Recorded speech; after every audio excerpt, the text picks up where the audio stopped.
So the key ends up being, how do we stop negative feedback cycles everywhere? And how do we start propagating virtuous cycles? So we want to be able to pull the body levers, the environment levers, the relationship levers, the psyche levers simultaneously. Charge up your axons, ready your receptors, and shift your lobes into upper beta phase. You are listening to Smart Drug Smarts, the podcast dedicated to helping you optimize your brain with the latest breakthroughs in neuroscience, nootropics, and psychopharmacology. Hello and welcome to Smart Drug Smarts. My name is Jesse Lawler. I'm your host, and this is the 169th episode of this podcast dedicated to the ongoing betterment of your brain by any and all means at your disposal. This week, we are going to be getting a little bit into futurism, philosophy, complexity science, and the evolution of the medical industry, what things might be looking like in 5, 15, 20 years, what things should be looking like, the intersection of big data and personalized medicine, and last but not least, what all this means for your brain. We're going to be talking with the founder of a group called the Neurohacker Collective, Daniel Schmachtenberger, in the main interview, getting pretty geeky, but also covering some really interesting topics. It's one of those big picture conversations that points out both the horrible ways in which society seems to be running itself off of a cliff, and also the awesome opportunities that we have to radically improve things. I had a great time with this conversation, really appreciated Daniel's ability to kind of shine a light on both the opportunities and the pitfalls that we've got in front of us. So a good interview coming up and somewhat of a longer episode this time. If you're exhausted by the end of the interview and just need to get some sleep, hang around until the end of the episode. I'm going to tell you what sleeping position actually proves to be best for your brain. Believe it or not, the position that you sleep in, as well as just about everything else about sleep, can make a quantitative difference in your brain health. This is true at least if you are a rat, but probably true for people as well. That'll be in the Ruthless Listener Retention gimmick. But as usual, let's kick things off first with This Week in Neuroscience.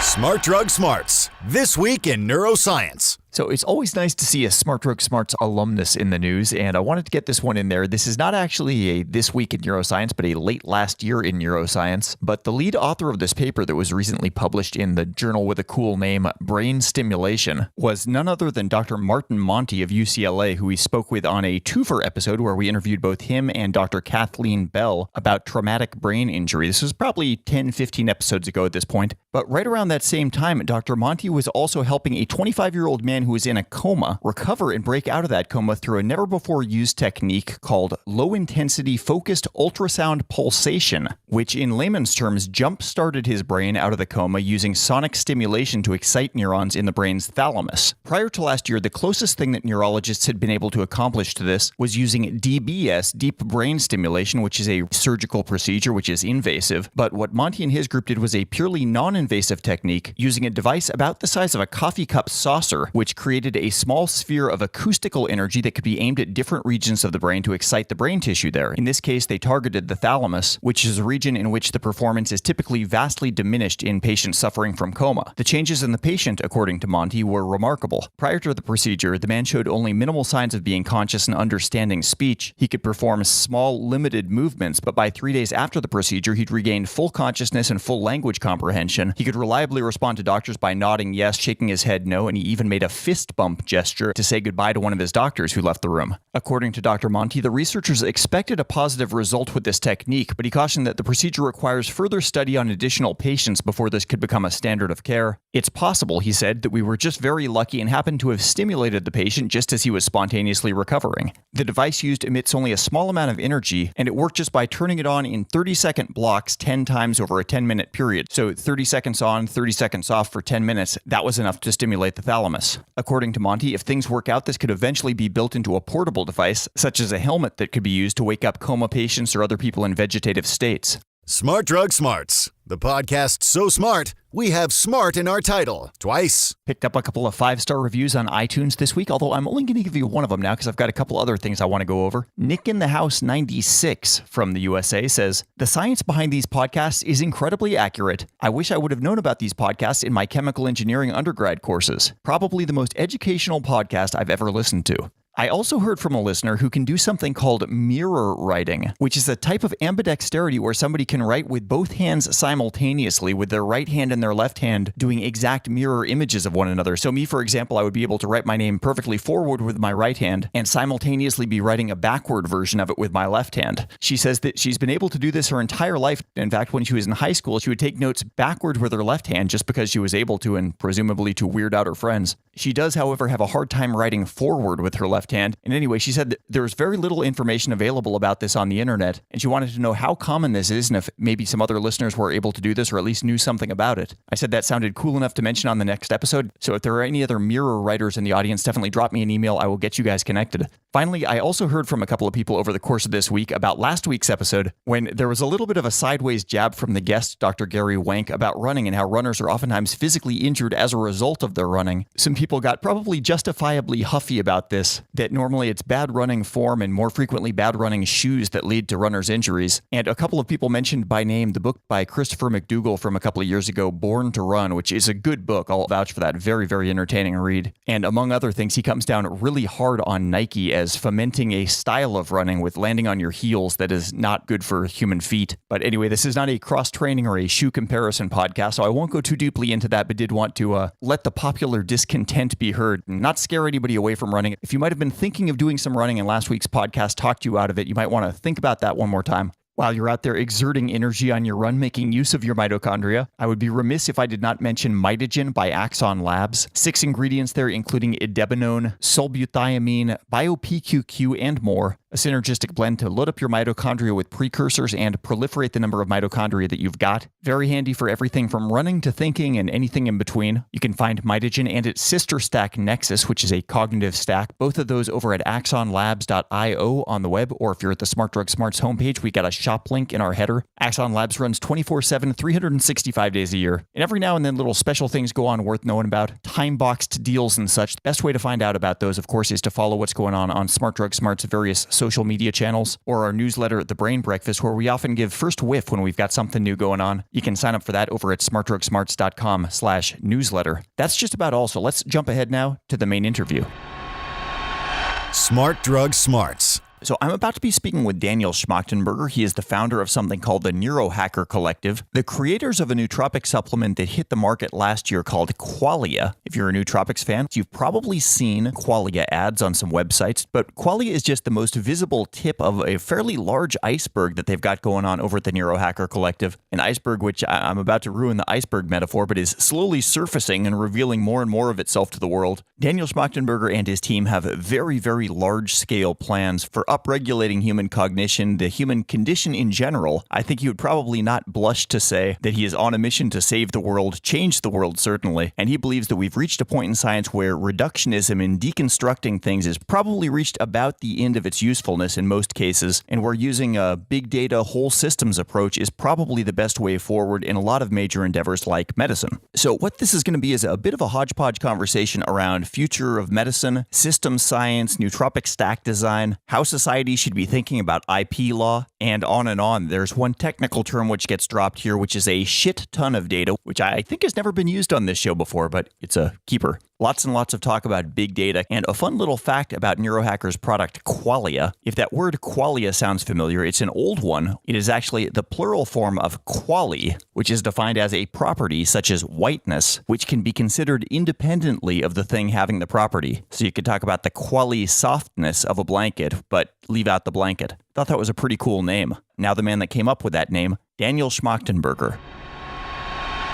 One of the key distinctions between complicated systems and complex systems is self-organization. And when you have a self-organizing system, when you look at a cell, it was not designed exogenously like a computer chip was. So they had fundamentally different processes of coming about. So complex systems are the result of self-interacting dynamics and evolutionary processes. So you have self-interacting dynamics, and the things that are effective end up getting selected for, and then you keep having these increased effectiveness selection dynamics. And one of the interesting things about self-organizing systems is the way they have non-arbitrary boundaries. The relationship of the cell to the world around it, the plant, the animal, whatever it is, to the rest of the world around it has a non-arbitrary boundary where you have the agency of that system being able to move within the environment, externalize entropy outside of the system, and have sensory input of some kind, information processing, and actuator output. Complicated systems are totally different in all of those processes. The advent of what we we call modern science, with Galileo, Descartes, really codified with Newton and going beyond, started working with small variable systems where you had an angle and how much gunpowder, and that was really all that was needed. And in those small variable systems, classical mechanics and specifically reductionism, taking a very complex idea like how do we win a war, finding a couple key variables, bringing it all down to those key variables was super useful, right? It was so useful. We didn't need dowsing rods anymore. We didn't need guesses. In fact, it was so much more effective than all those systems that it became the dominant system for knowing how to do things. And we started being able to get into systems that had more variables than just a couple. But then as you start to encounter the natural world, the biological world, and you start to deal with complex systems where you have not just a slightly larger number of, but still distinct variables, but you have nearly indefinite number of variables. You have bottom-up and top-down effects. They're all radically interacting where they co-evolved in such a way that the variables it studied in isolation actually do different things than they do in synergy, in combinatorics of that context. So context ends up defining the thing very profoundly. Then just looking at a small number of variables and then putting it back together and not realizing that those variables actually do different things in isolation than they did together, and they do different things with synergies of them than they did separately, doesn't end up being adequate.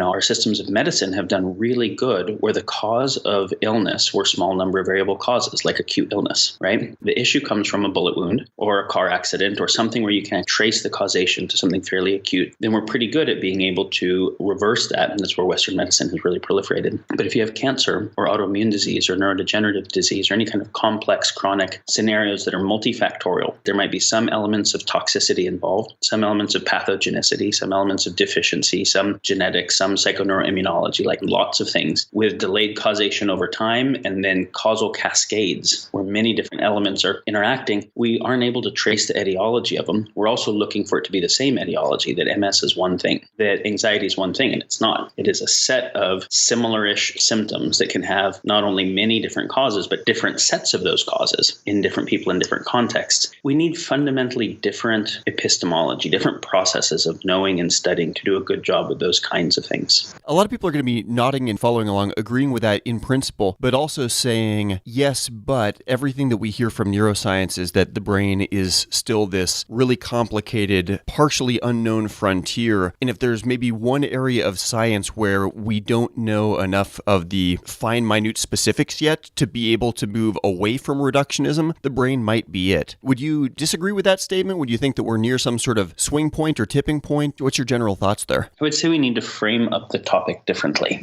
So in reductionism, our goal is to take a complex system and break it down into subsystems that are simpler and break those down into subsystems. And that's the direction of specialization. So we take health and we look at neurology and gastroenterology and oncology and rheumatology, right? We break the body into these kinds of anatomical tract systems, try to understand those. One of the problems ends up being here that you can have gut issues that a gastroenterologist should be looking at that are affecting brain issues via gut-brain axis dynamics, via microbiome, via enteric nervous system, right? Like so many different dynamics. And so the cross-system effects, it's actually a reason that there's an assumption that whole systems effects are harder and further away epistemologically from here than reductionist answers. And I'm actually saying that reductionist answers are infinitely far away because they can never solve these things. Ultimately, we'll always be reductionist in that we will always be looking at a subset of everything that is involved. Yeah. We're never going to know that every variable that's involved we have perfect confidence margins on. So we're reducing the whole to some subset, but the key is that we seek to have that be not only a growing subset, but that we understand the interconnectedness more. Obviously, we've been in Western allopathic medicine and science in general trying to understand more and more variables, understanding all the complex interactions between them and how they self-organize. Complex, not complicated interactions, applying a different kind of thinking to how it emerged that way is where we have a lot of room for growth right now. And that's the whole systems biology movement. So we move from these anatomical tracks to these similarly causal worlds of looking at the body. Genomics, microbiomics, transcriptomics, connectomics, the whole world of things like this that are involved at a level of self-organization.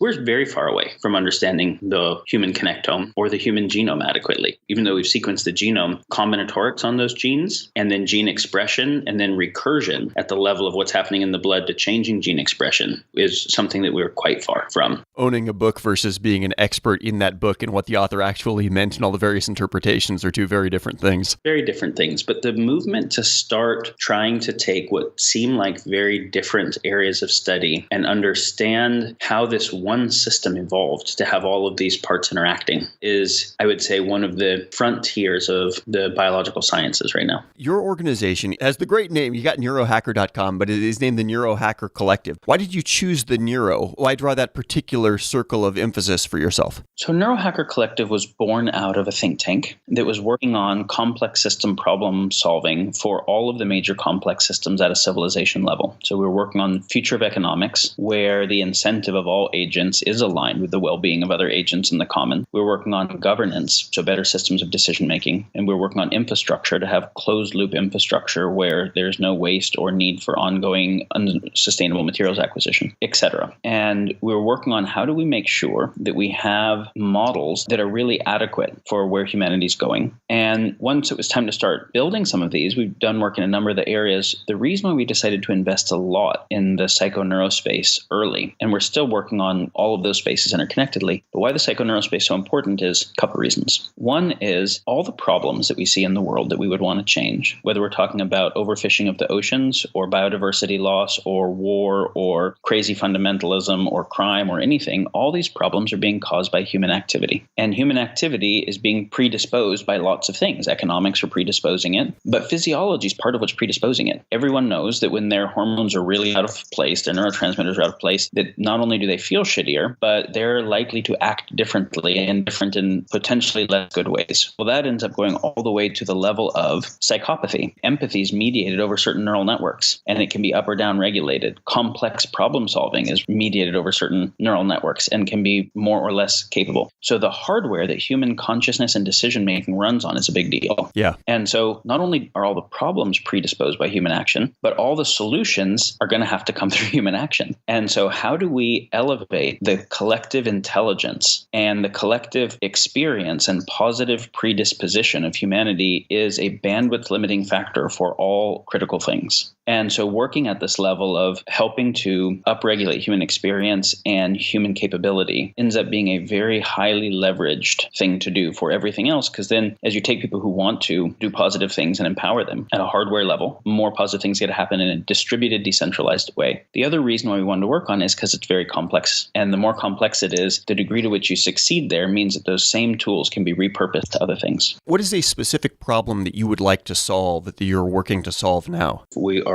working on psychoneurotopics. And what we can share publicly is things where we're kind of able to offer direct to people enhancement technologies. Medical technologies obviously have to go through a whole legal process for what it means to clear those as medical technologies, but we're working on the research of it deeply. And so when we're talking about psychoneuro, we're talking about neurodegenerative things and kind of psychiatric things where you have to deal with not only the brain and the nervous system, which is more complex in terms of orders of magnitude of total interactions happening than any other body system, but you also have to deal with the whole rest of the body system in which it's embedded, and you have to deal with the interface with the psyche. Radically harder kind of science, because science doesn't deal with psyches well. It doesn't deal with subjective stuff, so it will only deal with the objective correlates of the subjective stuff, because that's what science evolved to do.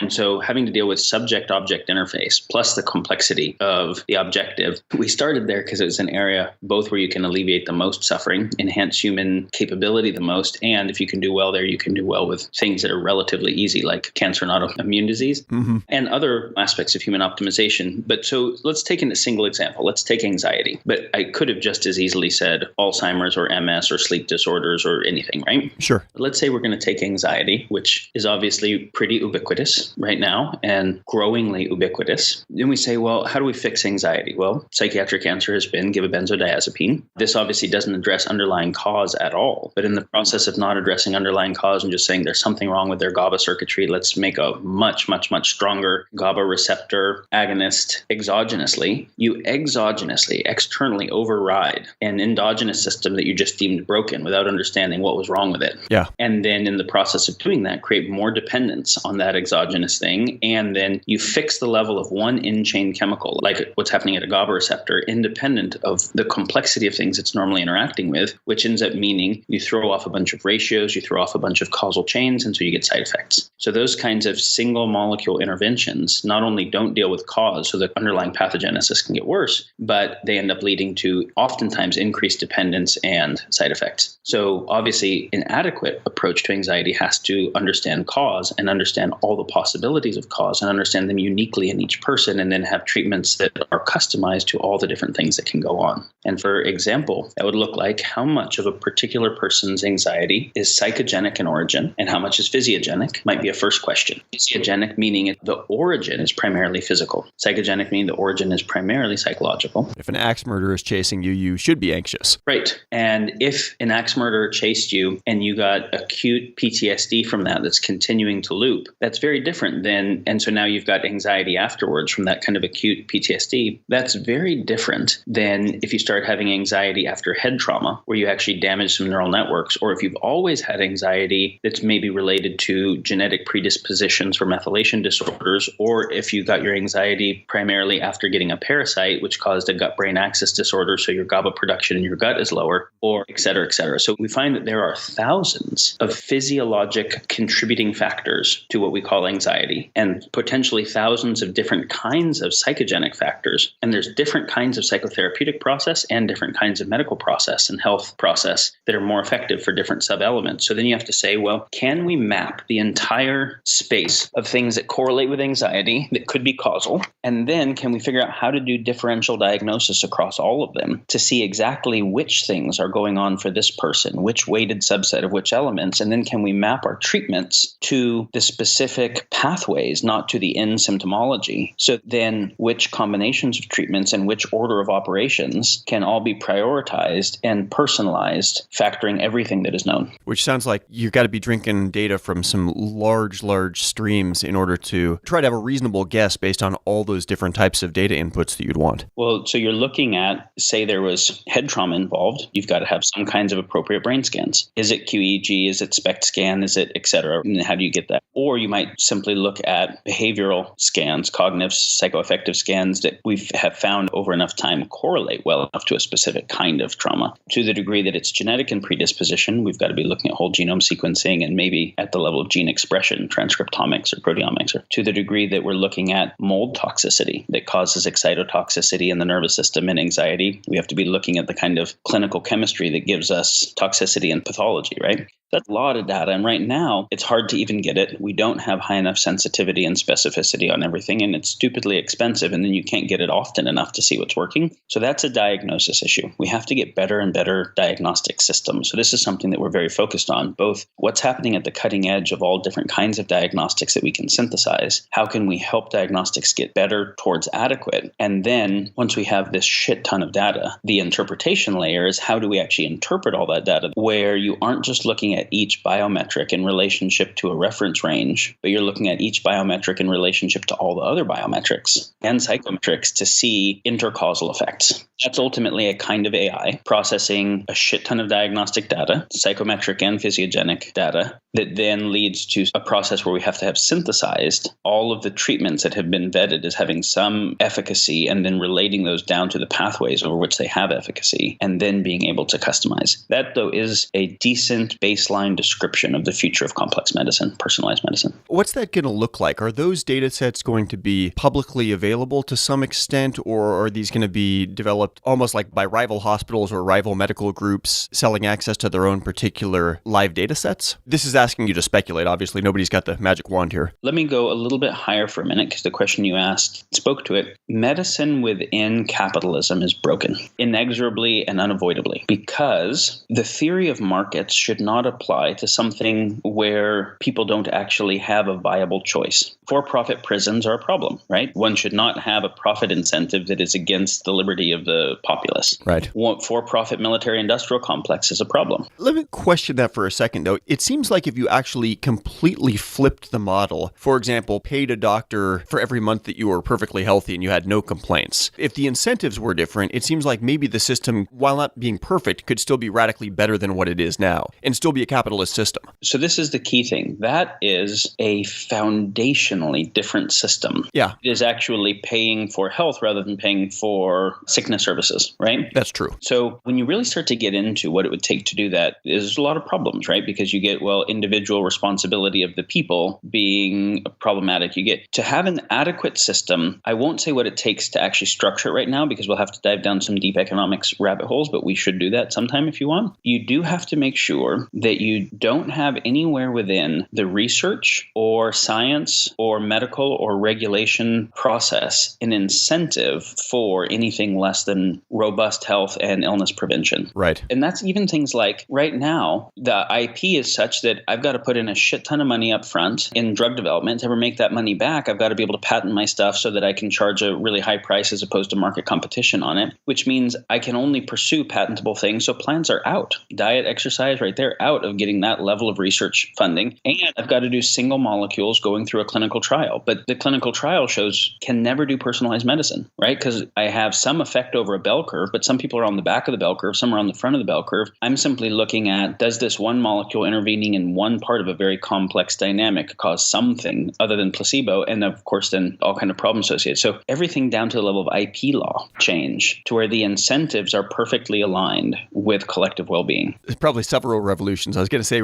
a revolution, but there's probably multiple revolutions necessary for that. Yes. So you think about it. Our underlying IP law is broken, right? We can patent single molecules that are synthetic, not complexes of molecules that are varying for individual people in a way that a clinical trial could never do because we're doing N=1 optimization, not molecules that came from natural sources, right? So the IP structure is broken. The clinical trial epistemology itself is inadequate for personalized medicine. The incentive systems where you're maximizing the lifetime revenue of a customer and a customer happens to be a patient, which means start them on meds younger and have more cross-sell, upsell, which is the side effects to other meds. All that's broken, but also the underlying epistemology of system reductionism is broken. So medicine has gotten as far as it has, and it is now more of a problem to chronic health. It's still great for acute health than it is a asset. And to transcend it, the revolutions are new science, new understanding of what IP means, new regulation, new economics. All those things have to change. That's a really interesting point that you just made, and I guess I kind of want to go back and underscore it, that for acute health, medicine is still very useful and is probably still arguably making significant progress year after year, decade after decade. But for ongoing health, day-to-day, how you feel, what your non-emergency medical care is like, is either flatlined or possibly getting worse. I wonder when that shift took place, what year, what decade it would have been, because you could almost kind of feel that the average health of a random 35-year-old in middle America is probably worse now than it was 20 years ago. Well, we see declining sperm rates at the industrialized world that are related to xenoestrogens in the plastics, pesticides that are endocrine disruptors, et cetera, et cetera. We see that the average mother in the United States has hundreds of petrochemical traces in her breast milk, which means what's happening at the neurotoxic and carcinogenic level of infants. So let's go to a level even higher than everything we talked about so far. What are the tier 1 causes of illness? Tier 1 meaning the initial deviation from homeostasis, because we can define health from a cybernetic perspective, a complex regulatory system perspective. We can define health as the total resilience and homeostatic capacity, this regulatory system across all of its regulatory axes. We didn't say the homeostasis, we said the homeostatic capacity. How much deviation from homeostasis in terms of impulse can come that it can actually process and stay within healthy ranges. So to put that in layman's terms, if you think of your body as a bunch of springs, if I move the ball at the center of the springs away from the center, how quickly and easily does it kind of shake itself back into a center position? Yeah. Most of the time when we do labs, we're looking at, is someone's glucose in range? Is it too high or too low? We're looking at homeostasis. We're not doing a stress test where we give someone then a lot of sugar or little sugar, and we're testing then how well does it stay in range in proximity to stresses, right? So the actual homeostatic capacity that determines the resilience of the system is one of the major things we need to pay a lot more attention to. So then we can say that's health. Aging is the decreased resilience of the system. You can be totally healthy and aged, but smaller deviations from homeostasis can take you out of health, like falling and breaking a hip or whatever, right? You don't have current pathology, but you have less resilience to pathological inputs. So we're defining disease and aging fundamentally differently. Disease is some deviation from homeostasis input that exceeded the homeostatic capacity of the system that led to altered functioning, pathophysiology. Right. So the tier 1 deviation, sometimes we'll say, okay, this autoimmune disease is preceded by increased inflammatory markers. So inflammation caused it. Well, no. Inflammation was part of a causal cascade. Inflammation is a signaling molecule that responds to some tissue being irritated by something, right? So there's something higher in the causal chain. The initial deviation from homeostasis will always be the way that the organism interfaces with its environment over the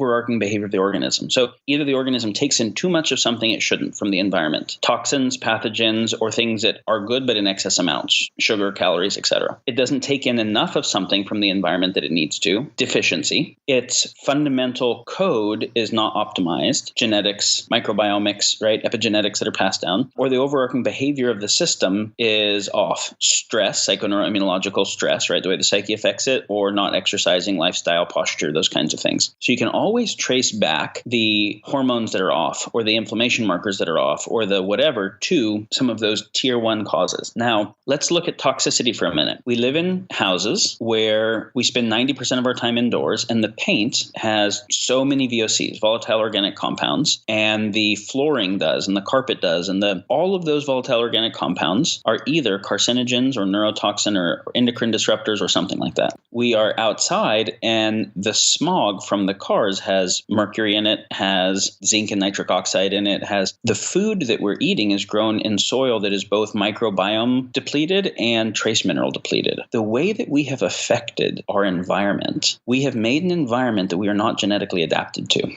And one of the interesting things about humans is we get to evolve one generation to the next profoundly on the same genome because our genome evolved to do mimetic evolution, quick processing, neuroplastic evolution without having to change genome. And that leads to tools where we change our environment faster than we can adapt to it. So when you look at the tier 1 issues in health, it's not just an issue of like we're less healthy because medicine was bad. Before medicine, we have built a world that is not healthy for people. And so can you have optimized healthy people in a biosphere that is environmentally toxic on so many metrics, topsoil deficient, etc. So ultimately, when we talk about the future of medicine, one of the big things has to be the future of how we do infrastructure and recreating a built world that is optimizing for the quality of life of the beings in that world. Very much agree. What's your real world best guess as how probably 2 steps forward, 1 step back at some points, technology will still be progressing and public health will be moving forward? In terms of the things that fairly easy to predict within current systems technologically advancing, I'll say diagnostics are going to get a lot better. And so whole genome sequencing is going to get cheap enough that it replaces just partial genome SNP analysis. And so that'll become ubiquitous. We'll have whole genomes on everybody, or the availability to have that. Metabolomics is going to get good and inexpensive, and the interpretations on metabolomics, as well as some aspects of transcriptomics, proteomics. So we start understanding the expression layer. Well, those are all going to become good, as well as microbiomics. Some of those omics, let's actually stop and sort of give people the bullet point, quick definitions of those. Like proteomics is the folding of proteins. What is metabolomics? So we're actually looking at the metabolic byproducts of different types of cells, what we can understand about what's happening with the cells based on those metabolic byproducts. So we can understand different dysfunctions of cell types and different functions of cell types based on the metabolites and the total amount and relative ratio and proportions of different metabolites. One of the cool things about metabolomics is you can assess a lot. You can infer things about toxicity because toxins change cell processes in predictable ways. Pathogens change cell process. Deficiency does. Inflammation does. Oxidative stress does. So you can infer a lot of those things from the metabolites. And instead of where most of our blood chemistry right now requires taking blood and then spinning it a particular way, putting particular reagents in, so you have to run a lot of vials of blood if you want to get good insights. The metabolomics is very likely to be accessible in the not too distant future via mass spec technology, which means things like home urine units where you start getting a lot of data every morning. I think home medical assessment, you can see the X Prize working on tricorders. Gene radar from NanoBioSim gives the ability to do PCR level diagnostics with a drop of blood. Wow. Across a lot of things. I think laser interferometry, where just a laser beam goes through your skin into your blood, and then the scattering pattern that comes back gives insights about what's in the blood. I think there's a very good chance that will get a lot better. So the ability to start getting a tremendous amount of data very frequently, and then being able to do big data processing across people, but even big data on the same person, because you can get so much data so frequently. And, whenever an illness comes, you do retrospectives on it and see what were the first deviations that you could see. That's going to be one of the major things that happens that's game changing. Say you've got like an autoimmune antibody emerging or inflammatory marker biomarkers or immune differentiation problems. But you find that before that happened, you had a tiny little change in the ratio of endogenous opioids. You look at those together, but then you start understanding, oh, do opioids play a top-down relationship in immune modulation? And then you get to start seeing this tiny little opioid change way pre-symptomology and being able to help it then, and then you don't develop autoimmune disease. That as one example of many different kinds of pathogenesis that we'll start to gain insights into,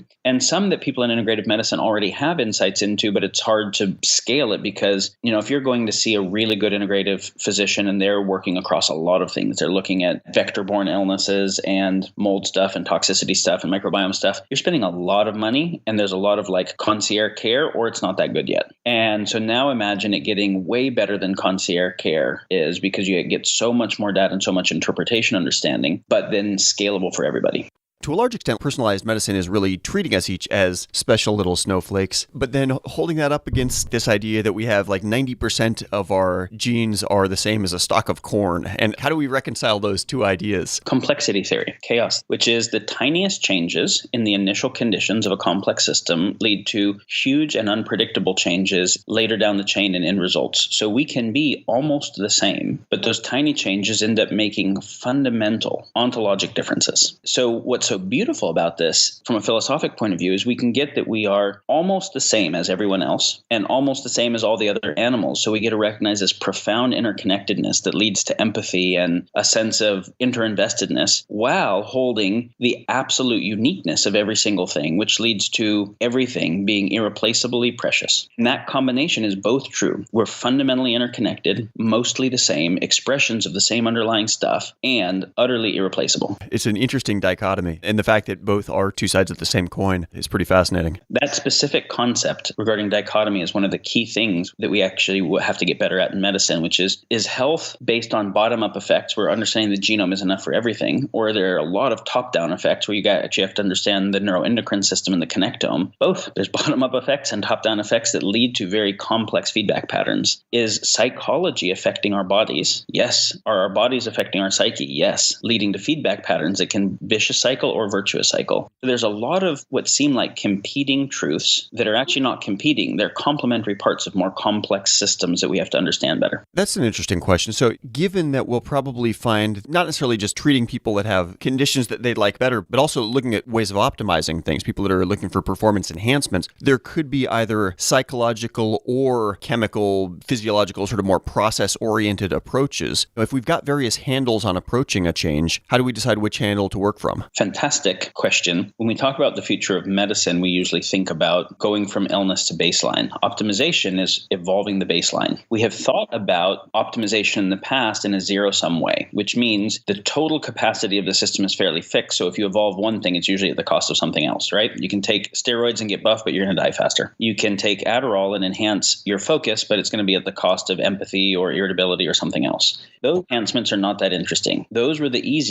early, complicated, not complex approaches where we tried to lift one variable rather than lift the resilience and information processing capacity of the whole system. That's the key thing when we start understanding complex systems is, can you increase the net resilience of the entire system where you are increasing the empathy and the focus at the same time, where you're increasing the muscle density and longevity at the same time? The answer is yes. And it's a fundamentally different optimization approach. And then medicine, which is preventing illness and reversing illness, to baseline, enhancing baseline, which is kind of a biologic transhumanism, if you want to think about it, how we evolve ourselves and develop ourselves to further capacities. Those actually become gradients of the same system. And then the question, where do you do psychological stuff and where do you do physiologic stuff, is actually the same as where do you do within physiology bottom-up stuff at the level of cell energy versus top-down stuff at the level of connectomics and brain patterns. The answer is all of them. You end up getting positive feedback loops across all of them, right? You make a healthier brain at a neurohormonal, neurotransmitter level, it predisposes more positive emotions, perspectives, etc. You do work at a meaning-making, cognitive behavioral therapy. So everybody's experienced where you're feeling off physiologically because you sprained your ankle so you can't work out, or because you are hungover or you're sick or whatever, which then because you're feeling not positive physiologically becomes a state. And there's an emotional kind of effect of that. And then you start to perceive your life through that state. And it's kind of like shit-colored glasses. So then as you're perceiving living life through that state, you start to have more negative thoughts, which lead to more negative emotions, which then have an actual stress effect on the body, leading to worse physiology, and you get a vicious cycle. And that could start on the body side or on the emotion side. Either side is enough to be able to start a propagating process. You can also propagate up, where someone starts exercising, leading to better ways of thinking, leading to making new decisions about how one is going to think and feel, etc. So the key ends up being, how do we stop negative feedback cycles everywhere? And how do we start virtuous cycles, propagating virtuous cycles? So we want to be able to pull the body levers, the environment levers, the relationship levers, the psyche levers simultaneously. Now, which ones are going to provide the most lift for an individual is going to be different for different cases, which is where you need to do personalized assessment. And we call it diagnosis if it's illness, but we would call it assessment if it's optimization. So we're doing kind of assessment on someone's physiometrics and psychometrics, and we see that there are particular biologic processes that are significantly off that we can actually intervene in and lift those. Lifting the things where there's most issue is going to lift the whole system the most. And so this starts to get into, how do we do advanced human development? It's a combination of everything and the things that are going to be the most leveraged for that person based on assessment. This not only leads to the future of medicine and the future of biohacking and neurohacking and the future of psychotherapy, and even what you could call spirituality or personal development, but even the future of education. How do you optimize the learning and evolution of a particular child or a particular person in a way that is both unique to their path and optimized for what they can uptake? It's interesting because it almost seems like this is a threat to the way that technical professional specialization works in our modern world, because it's moving to such a multidisciplinary approach to almost everything. I mean, I could see if I'm an orthopedic surgeon, well, all of a sudden I'm going to have psychologists having advice on what I do. It's like, well, wait a minute, this is my turf. It seems like to apply some of these ideas would mean massive second and third order changes with sort of the way that society operates. Yes. Most specialists will be replaced by robots of all kinds. So Da Vinci is a better surgeon than handheld surgeons, and it's going to keep getting better. Doesn't shake, has more precision, has optics that can go into a much deeper level of microscopic data than human eyes can. So whether it's being operated by humans still or operated by algorithms, individual specialty things that are highly specialized are going to be automated, because one of the things that humans do well is understanding generality and then being able to build tools to do it better than us. The hammer bangs better than our fist, right?